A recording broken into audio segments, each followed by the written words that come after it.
All right, you ready, my friend? I'm ready.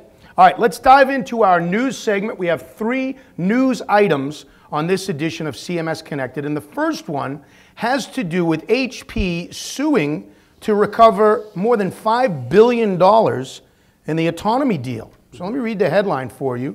The suit, which HP filed recently in March, also names, besides Michael Lynch, also names Autonomy's CEO, former CFO, Sushovan Hussain. Both are accused of fraud in relation to the HP acquisition of Autonomy in 2011 for $10.1 billion.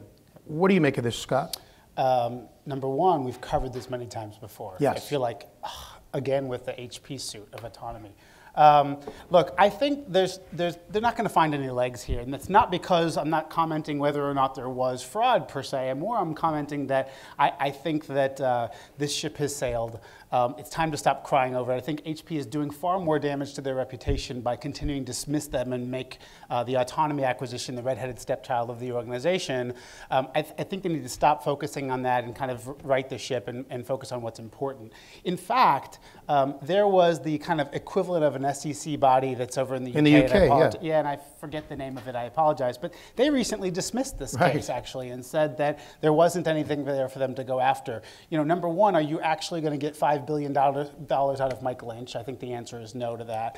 I think this is just much ado about nothing yet again, and we won't see a whole lot of traction except for some bad news. So the obvious question, does HP have a case here?